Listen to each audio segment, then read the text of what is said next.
Perkenalkan, nama saya Parento dari kelas 1 UMG dengan NPM 2241056. Hari ini saya akan membawa video tentang Karma dan Lahir Kembali yang dibawa oleh almarhum Kolonel Wawor dan Biku Tomo Mahathira. Menurut Kolonel Wawor, karma berasal dari kata kar dalam bahasa Sanskerta yang artinya adalah perbuatan. Di dalam agama Buddha, sebuah perbuatan diklasifikasikan sebagai karma bukan karena tindakan saja, tapi harus disertai niat atau tindakan saat melakukannya. Ada juga perbuatan yang dilakukan tanpa niat, maka itu tidak diklasifikasikan sebagai karma. Contohnya, kita tidak sengaja menginjak daun yang di bawahnya ada hewan kecil dan akhirnya hewan itu mati. Karma ada yang berat dan ada yang ringan. Apa jenis karma berdasarkan tahapannya? Karma berat negatif atau aku salah garuka karma. Perbuatan yang berat yaitu membunuh ayah dan ibu, membunuh arahat, melukai sang Buddha, memecah belah sangha. Itu akibatnya akan terakhir di alam yang paling penderitaannya paling parah, yaitu neraka Avici. Karma berat ini akan lebih dulu berbuah dari karma buruk lainnya. 2. Acina karma atau karma kebiasaan.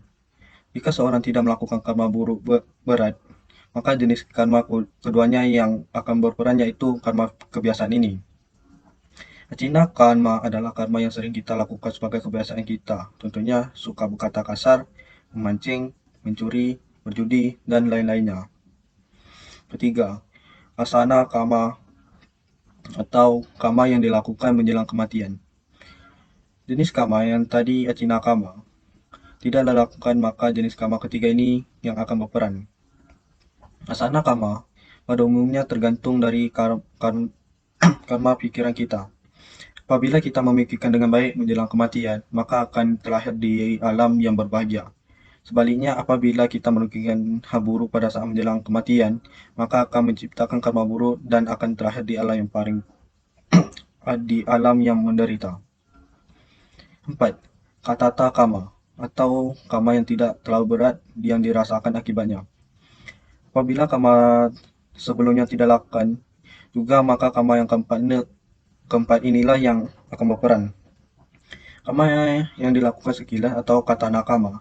Karma itu akibatnya bersifat ringan.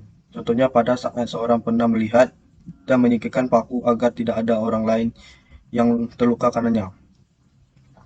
Apabila karma sederhana yang membahagiakan ini timbul di saat kematian, ini dapat pula terakhir di alam bahagia. 4 jenis karma berdasarkan waktu berbuahnya. Ditha Dhamma Pana Niya karma. Karma yang berlangsung berbuah di kehidupan ini setelah kita melakukan perbuatannya. 2. Upaja Vedaniya karma. Karma yaitu karma yang akan berbuah pada satu kehidupan setelah kehidupan sekarang. Misalnya orang yang melakukan meditasi hingga capai jahana tertentu, maka meninggal ia akan langsung terakhir di alam Brahma. 3. Apa Rapa Pariya Pedinya karma, yaitu karma yang menghasilkan akibat pada kehidupan berikutnya secara berturut-turut. 4. Ahosi karma.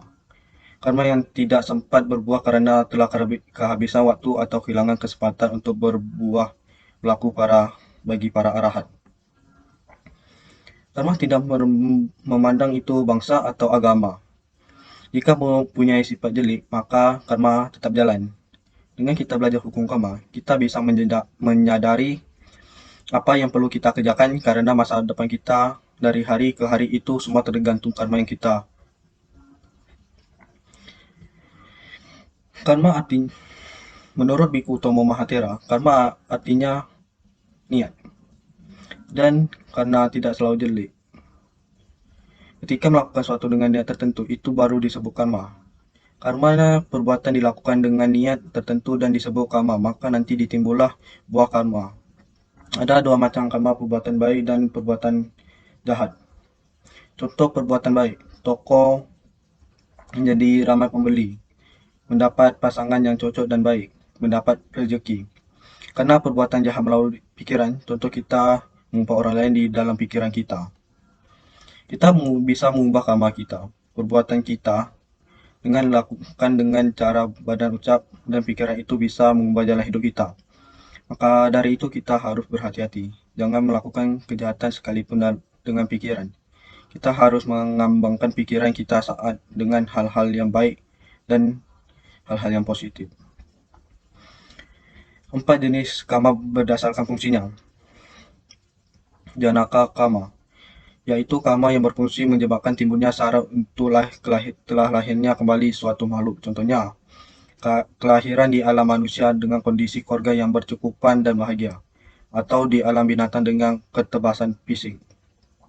2. Upatabaka karma, mendukung fungsi janaka karma. Contohnya, kondisi fisik menjadi lemah karena didukung dengan kurangnya gizi yang baik, akibatnya terlahir di keluarga yang kurang mampu. 3. Upapilaka karma, yaitu mengurangi fungsi janaka karma. Contohnya, meskipun terlahir di alam binatang, namun mendapat kehidupan yang layak karena dirawat oleh seseorang. 4.